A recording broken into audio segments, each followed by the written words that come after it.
네, 오늘도 하나님께서 우리 한 사람 한 사람에게 주님의 세밀한 음성을 듣게 해주시는 은혜가 있을 줄 믿습니다.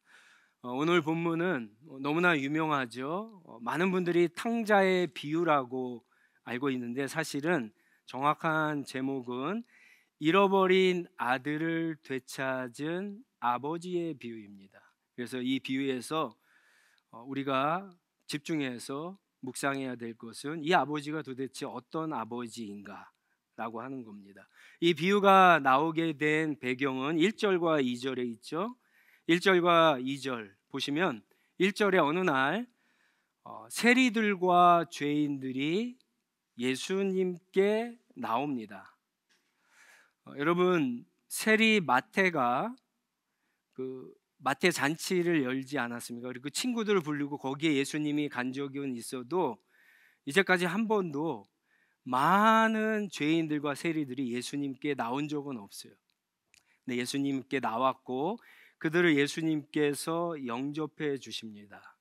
그런데 2절에 보면 그것을 바라보던 바리새인들과 율법학자들, 그러니까 성경을 아주 가장 많이 알았던 이 사람들이 예수님이 죄인들을 영접해 주는 것을 보고 이제 불만을 품게 되죠. 그것을 알게 된 예수님께서 이제 비유를 말씀해 주십니다. 세 가지의 비유를 연속으로 말씀해 주십니다. 먼저 잃어버린 양 한 마리를 되찾은 목자의 비유를 얘기하시죠. 그리고는 잃어버린 동전을 되찾은 여인의 비유를 얘기하시고, 그리고 오늘 본문에 마지막으로 잃어버린 아들을 되찾은 아버지의 비유를 해주십니다. 이 비유들은 다 공통점이 있습니다.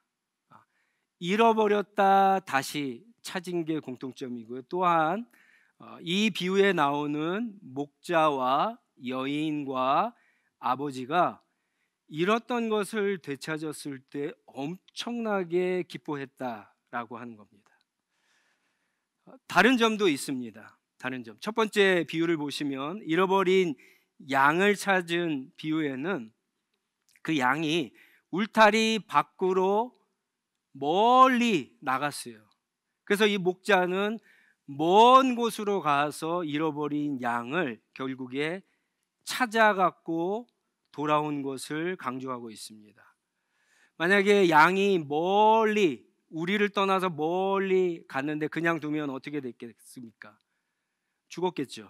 그죠? 사나운 짐승들에게 잡혀먹고 말았을 겁니다. 그래서 다시 이 양을 멀리 나가서 목자가 찾았을 때 여러분 7절 말씀해 보시면 예수님께서 여태까지 계속해서 말씀하셨던 것처럼 뭐라 그러시죠? 회개할 필요가 없는 의인 99보다 회개하는 죄인 한 사람을 찾은 것을 더 기뻐했다라고 그렇게 이야기합니다. 하늘에서 하나님이 잃어버린 양 한 마리를 찾았을 때 엄청나게 기뻐했다라고 하는 거죠. 반면에 두 번째 비유, 잃어버린 동전의 비유는 이 잃어버린 동전을 지금 어디서 찾고 있죠? 집 안에서 찾고 있어요. 멀리가 아니라 사실 동전이 잃어버렸을 때 바깥에서는 사실은 찾는 것이 불가능하죠. 물론 집 안에서 찾기도 쉽지 않습니다. 근데 어쨌건 집 안에서 잃어버렸고 이 여인은요 10개 중에 하나를 잃어버렸는데 그 하나를 찾겠자고 등불을 켜고 부지런히 찾습니다. 등불을 켜고 찾는다는 건 무슨 뜻일까요? 밤새도록 찾았다는 거예요. 어두운 데도 찾았다는 거예요. 화날 때뿐만 아니라 찾았다는 거죠. 껌껌한 데도 등불을 켜고 찾아서 마침내 찾았다라고 그렇게 이야기합니다. 그냥 찾지 않았으면 어떻게 됐을까요? 집안에서 잃어버렸으니까. 그렇죠? 동전 10개 중에 하나니까 그냥 뒀으면은 평생 잃어버리고 까먹고 찾지 못했을 수도 있을 겁니다. 그래서 이 동전 역시 이 여인이 찾았을 때 천사들까지 기뻐했다. 그렇게 예수님이 말씀을 하시죠. 자, 잃어버린 것을 찾았어요. 양도 찾고 동전도 찾았어요. 그 중요한 의미로 봤을 때 예수님의 비유가 사실은 여기까지 얘기하면은 충분합니다. 그러면은 지금 이 비유를 듣는 바리새인들과 율법 학자들이 예수님 무슨 뜻으로 얘기하는지 다 알아들었을 거예요. 근데 예수님은 세 번째, 오늘 우리가 살펴볼 이 세 번째 비유를 계속 이야기하십니다. 왜 하실까요? 첫 번째와 두 번째와는 다르게 예수님이 아직 하고 싶은 메시지가 있다라고 하는 거죠. 아주 길게 얘기하시고 아주 구체적으로 이야기하십니다. 이 비유에는요, 두 명의 아들이 나오고 두 개의 클라이막스가 있습니다. 첫 번째 클라이막스는 아버지의 유산을 가지고 다 탕진하고 비참한 생활을 하다가 돌아온 아들이 아버지를 만나는 그 장면이 첫 번째 클라이막스입니다. 여러분, 이 클라이막스는 우리가 너무나 잘 알고 있죠. 이 아들이요, 아직 죽지도 않은 아버지에게 유산을 날래요. 유산이라고 하는 것은 죽어야 받을 수 있는 거죠. 그러니까는 유산을 달랬다라고 하는 것은 아버지가 필요 없다는 거예요. 아버지는 그냥 돈만 주세요. 아버지는 내 인생에 이제 필요 없습니다라고 하는 거예요. 그것을 받아서 나가서 다 탕진합니다. 만약에 이 사람이 지금 예수님께서 유대인들에게 말씀하신 거니까 유대인이라고 한다면 유대인이 불결한 짐승인 돼지와 함께 돼지 우리에서 돼지가 먹는 열매도 먹지 못할 정도의 비참한 삶을 사는 것은 아주 최악의 악이죠. 근데 그런 생활을 하고 있어요. 아버지를 떠난 삶이 그렇습니다. 근데 17절에 보면 어느 날 갑자기 제정신이 들었어요. 철이 들었어요. 그리고 아버지의 집으로 돌아가길 결심하고 돌아옵니다. 여러분, 그 발걸음이 어땠을까요? 룰루랄라 신났을까요? 아버지의 집만 가면 된다 이렇게 생각했을까요? 발걸음이 굉장히 무거웠을 겁니다. 과연 내가 이 작은 아들이 고백할 것처럼 하늘과 아버지께 죄를 지었는데 그 아버지가 나를 받아주실까? 내쫓지는 않을까? 혼내진 않을까? 무겁게 한 걸음 한 걸음 집으로 향하고 있는데 놀랍게도 20절에 보시면 아직도 거리가 멀리 있는데 아버지가 먼저 봅니다. 그 늙으신 아버지가 먼저 봐요. 더 갈급했던 이 아들이 먼저 보지 않고 아버지가 먼저 봅니다. 그리고 이 작은 아들을 보자마자 성경은 뭐라 그러죠? 20절에 아버지가 측은히 여겨 불쌍히 여겼다는 거죠. 애간장이 타들어가듯 그런 마음이 들었다라고 하는 거예요. 그래서 달려갑니다. 이 달려갔다라고 하는 것은 운동 선수들이 경주하듯이 그렇게 달려간 거예요. 사실은 이 중동 문화에서 이렇게 나이 든 사람이 달려가는 것은 일반적이지 않습니다. 마치 옛날 조선시대 때 양반들이 비가 와도 뛰지 않는다고 하는 것처럼 아무리 배고파도 막 허겁지겁 손으로 음식을 먹지 않는 것과 같은 거예요. 그런데 체면도 필요 없어요. 채통도 필요 없어요. 자존심도 필요 없습니다. 아들을 보자마자 측은히 여기는 마음으로 아버지가 막 달려가서 목을 껴안고 입을 맞춥니다. 성경에 나오지 않지만 여러분이 아버지가 목을 껴안고 입을 맞추면서 울었을까요? 울지 않았을까요? 울었죠, 당연히. 아마 아버지가 너무 기뻐서 엉엉 울었을 겁니다.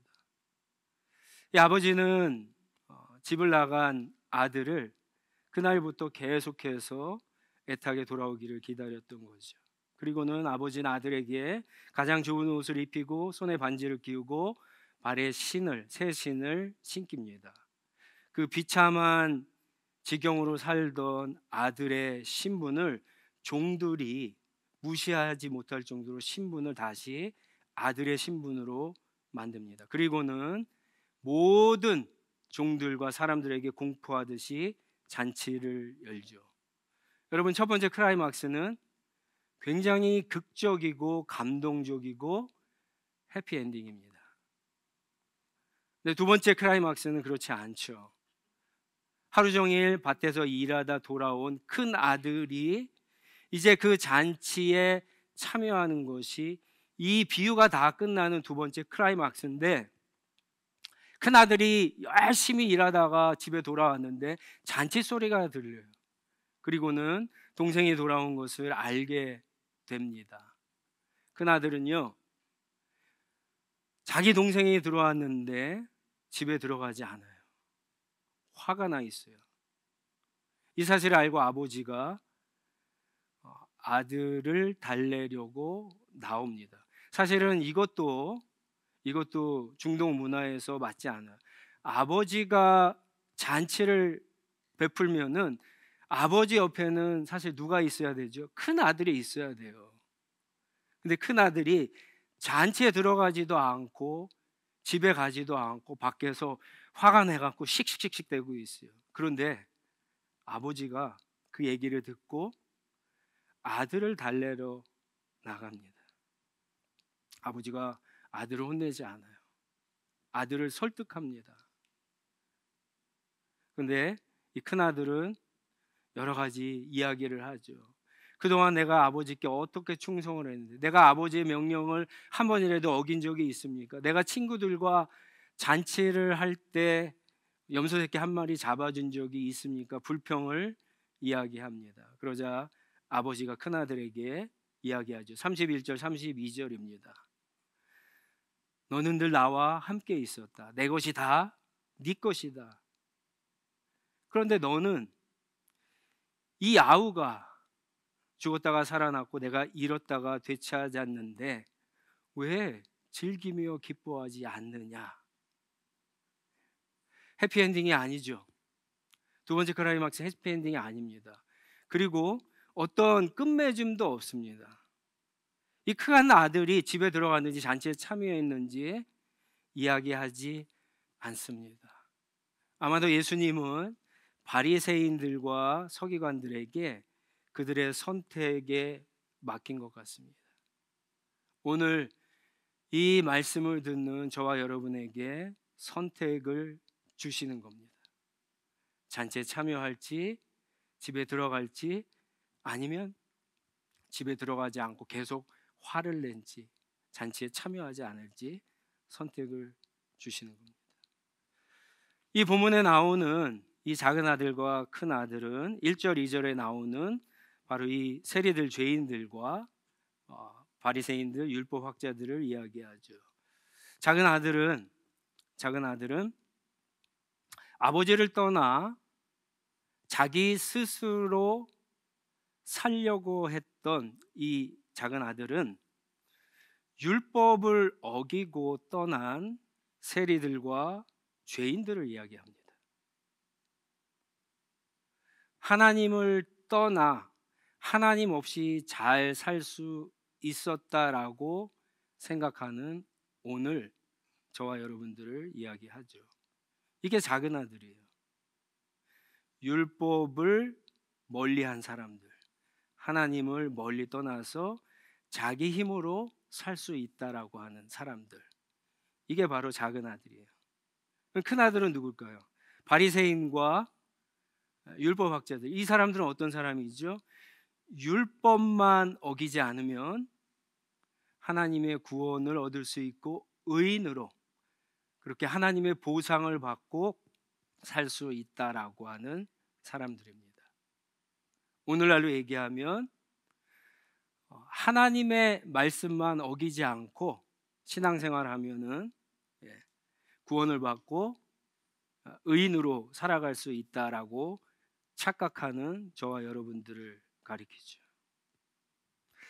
사실 이 본문에는 두 명의 아들들이 나오지만 케네스 베일리라고 하는 성경학자는 이 사람이 쓴 책에는 무슨 코멘트가 있냐면은 이 아버지의 집에는 한 명의 아들만 있다, 그렇게 주석한 적이 있습니다. 저는 이분의 이야기가 참 맞다라고 생각해요. 왜냐하면 저와 여러분은 하나님의 아들로 살아가지만 우리에게는 이 작은 아들과 큰 아들의 마음이 공존합니다. 우리는 한 번도 100% 하나님의 아들로 하나님의 집에서 살아본 적이 없어요. 때로는 작은 아들처럼 하나님 없이도 하나님의 아들이지만 하나님 없이도 우리의 스스로 뭔가를 잘 살아낼 수 있다라고 착각해서 실패하고 넘어지고 좌절하고 실망하고 그런 삶을 사는 것이 우리에게 있고요. 또 반대로 교회만 다니며 하나님의 말씀만 어기지 않고 살면 구원을 받고 하나님의 인정을 받을 수 있다라고 하는 큰 아들처럼 그런 마음으로 우리가 살 때가 있다라고 하는 거죠. 우리 마음에는 이 두 아들의 마음이 공존하지만 여러분 우리는 한 아들입니다, 사실은. 여러분 왜 이 작은 아들이나 큰 아들이나 왜 하나님 아버지의 마음을 이해하지 못했을까요?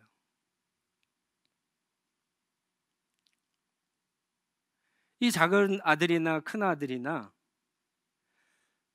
이 아버지가 아들을 얼마나 사랑하고 있는가 그것을 깨닫지 못했습니다. 이 아버지의 마음이 어떤 마음입니까? 여러분 첫 번째 비유부터 보실까요? 99마리의 양을 놔두고 한 마리의 양을 정신없이 찾아다니는 목자. 이게 아버지의 마음인데 여러분 이해가 되세요? 양이 100마리가 있어요. 한 마리가 없어졌어요. 근데 99마리를 놔두고 한 마리를 찾아서 뭐 늑대의 떼를 만날 수도 있잖아요. 위험을 무릅쓰고 어떻게 찾을지도 모르는데 언제 얼만큼의 시간이 걸리는지 모르는데 그것을 찾아 나서는 이 목자의 마음이 여러분 이해되세요? 두 번째 비유를 보세요. 동전이 10개가 있어요. 동전 하나가 없어졌어요. 그럼 하나를 찾기 위해서 등불을 밝히면서까지 부지런히 집안을 삭삭 뒤지면서 찾는 이 여인이 이해가 되세요? 하나님 아버지의 마음은 이런 세상적인 관점이나 경제적인 관점으로는 전혀 이해할 수가 없어요. 잃어버린 한 영혼을 찾는 아버지의 마음, 아버지의 심정은 이해하지 못합니다. 근데 이게 하나님의 마음이죠. 세 번째 비유를 보세요. 유산을 갖고 방탕하게 다 허비하고 돌아오는 아들. 우리 같으면 얼마나 화가 납니까? 그렇죠? 이놈의 자식 돌아오기만 해봐라. 벼르고 아니 어쩌면 종들을 보내서 빨리 잡아오라고 했을지도 모릅니다. 근데 이 아버지는요 이상해요. 아들에게 유산을 줬을 뿐만 아니라 아들이 나간 그 날부터 아들을 기다려요. 그리고 아들을 먼저 보고 달려가서 뺨을 때리는 게 아니라 화를 내는 게 아니라 측은히 여기는 마음으로 자존심과 체면과 채통을 벗어던지고 달려가서 목을 안고 입을 맞추는 아버지. 이게 하나님 아버지의 마음이죠.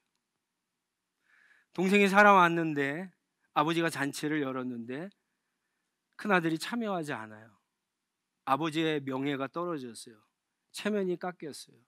근데 이 아버지는요 종들을 시켜 큰아들을 들어오라고 하는 아버지가 아니라 친히 나가서 큰아들을 설득하고 달래는 아버지. 이게 하나님 아버지의 마음입니다. 사랑하는 아들이기 때문에 그러죠. 사랑하는 아들. 여러분 아이를 잃어보신 적이 있으세요? 아이를?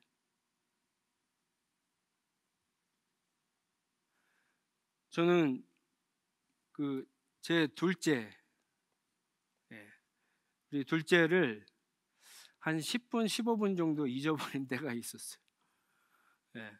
이 새 아이들을 낳고 이제 부모님께 보여드리기 위해서 한국에 나갔다가 제 기억으로는 롯데월드인가 아이들 보여주고 이제 지하철을 타고 역으로 내려가는데 잠실역에, 그것도 퇴근 시간에, 예, 주리를 잃어버렸어요. 핸드폰도 없죠. 한국말도 못하죠. 할아버지 할머니 집 주소도 모르죠. 동서남북 어디로 갔는지도 모르죠. 저 아내는 한나랑 시온이 됐고 뛰기 시작하는 거예요. 어디로 갔는지도 모르고. 제가 아내한테 그런 얘기는 하지 않았지만 그때 불현듯 드는 생각이 있었어요. 만약에 이 아이를 찾지 못한다면, 영원히 찾지 못한다면, 그런 생각이 갑자기 들면서 평생 느끼지 못했던 그런 두려움이 제 안에 찾아왔습니다. 그때만 생각하면 지금도 아찔하죠. 여러분 24절과 32절을 보세요. 하나님이 잃어버린 아들을 찾는 것을 뭐라고 얘기하시냐면 죽은 아들이 살아 돌아온 것이라고 얘기합니다. 그냥 잠깐 잃어버려도 그 정도예요. 그런데 죽은 아들이 살아온 거예요. 죽었던 부모님을 잠깐이라도 만나면 기쁘죠. 여러분 가운데 아마 그런 분들이 계시잖아요. 부모님이 어떤 추도 예배를 드리면서 부모님을 잠깐이라도 봤으면. 근데 여러분, 자식은 부모님과는 달라요. 자식은 다릅니다. 부모님은 시간이 지나면 점점 그래도 잊혀져요. 근데 자식은 그렇지 않습니다. 자식을 낳아보지 않은 분들은 잘 모르시겠지만 자식은 마음속에 그대로 잊은 것 같은데 그대로 있어요. 이게 아버지의 마음이에요.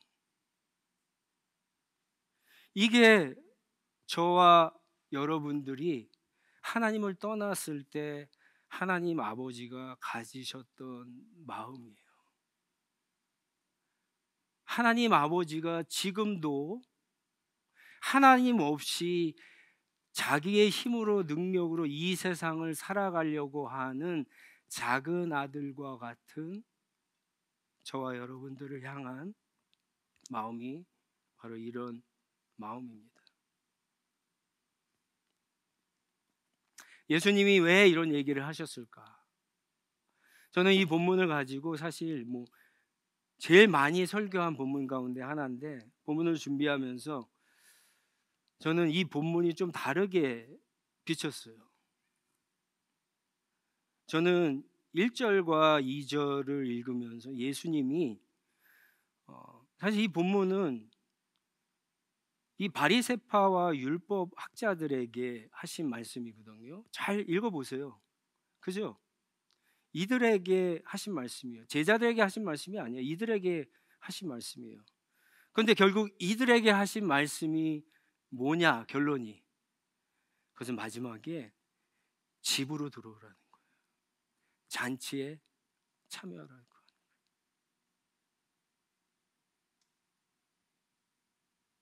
여러분 이 잔치에 참여하실 수 있기를 바랍니다. 그런데 이 잔치에 참여하려면 어떻게 해야 되죠? 아버지의 마음을 이해하셔야 돼요. 아버지의 마음.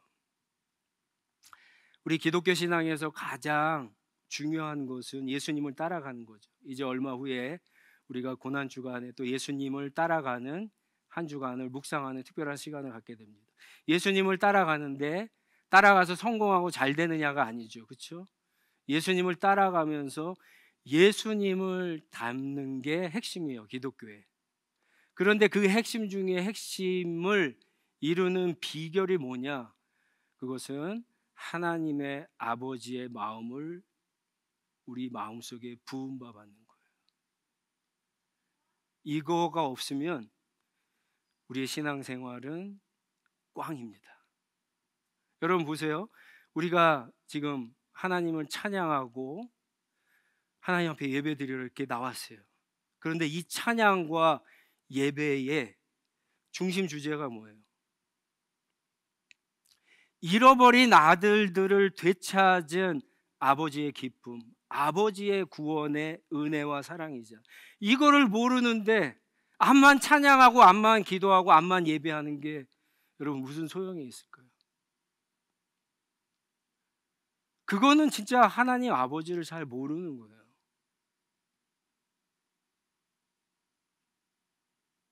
하나님의 아버지의 마음을 성경을 읽고 기도하고 예배를 드리고 섬기는 가운데 이 마음을 깨닫고 이 마음이 우리의 마음속에 충만하시기를 주님의 이름으로 축원합니다. 이 마음을 갖게 되면은 저는 진짜 이 잔치에 참여하고 싶어요. 여러분 어떠세요? 이 잔치에 참여하고 싶지 않습니까? 막 30만 원, 50만 원짜리 뷔페에 가고 싶은 게 아니라 이 잔치에 정말 참여하고 싶지 않으세요? 작은 아들처럼 게스트가 돼서든 아니면 큰 아들처럼 아버지와 호스트가 돼서든 이 잔치에 참여할 수 있는, 한 사람도 빠짐없이 이 잔치에 참여하는 저와 여러분들이 다 되시기를 주님의 이름으로 축원합니다. 아버지 하나님의 마음을 여러분 부어달라고 은혜를 구하시기 바랍니다. 그리고 이 마음을 알게 되는 가장 좋은 방법이 뭔지 아세요? 찾아 나서는 거예요. 잃어버린 영혼들을 찾아 나서, 여기서 예배드리고 여기서 찬양하는 게 아니라 찾아 나서는 거예요. 목자처럼 여인처럼 찾아 나설 때 아버지의 마음을 알게 됩니다. 그 은혜가 저와 여러분들에게 다 충만하게 있기를, 그래서 한 분에 빠짐없이 이 잔치에 참여하기를 애쓰고 참여하는 은혜가 있기를 다시 한번 주님의 이름으로 축원합니다. 같이 기도하겠습니다. 일어나셔서 주신 말씀 붙잡고 같이 기도하겠는데, 여러분 우리 마음에는 두 가지 마음이 다 있습니다. 하나님 없이 잘 살 수 있다는 이 작은 아들의 마음도 있고, 하나님의 말씀만 어기지 않고 교회 안에만 있으면 된다고 믿고 아들인데 종처럼 살아가는 사람들도 있어요. 왜 이 사람들이 실패했느냐? 신부는 아들인데 아버지의 마음을 모르고 종처럼 살았기 때문에 그래요.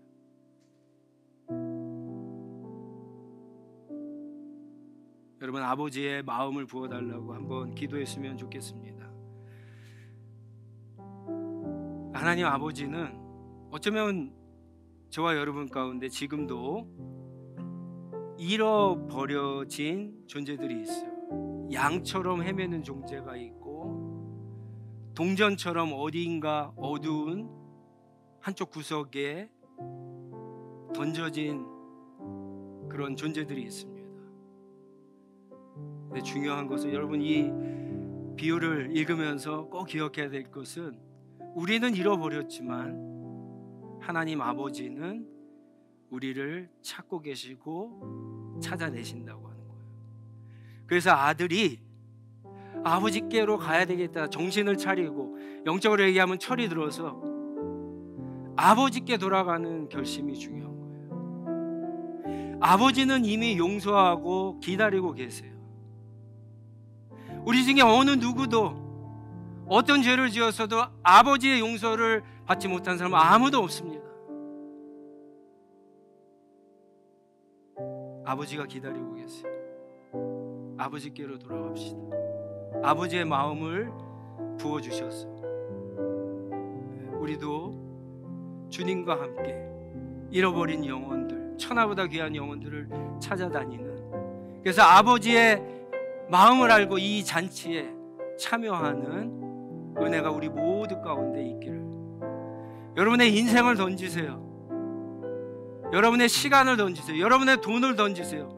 무엇이 가장 중요할까요? 내일의 안전, 내일의 편안함, 내일의 성공, 좀 더 큰 집, 좀 더 큰 차, 다 쓰잘데없어요. 정말 하나님이 살아계시고 그분을 믿는다고 한다면 내 인생을 다 던져서 하나님과 잃어버린 영혼들을 찾아다니는 그런 가치 있고 의미 있고 하나님이 정말 기뻐하신 그 잔치에 참여할 수 있는 그 일에 여러분 투자를 하세요. 참여하세요. 그런 은혜가 있게 해달라고 합심해서 한번 같이 기도하도록 하겠습니다. 기도하겠습니다.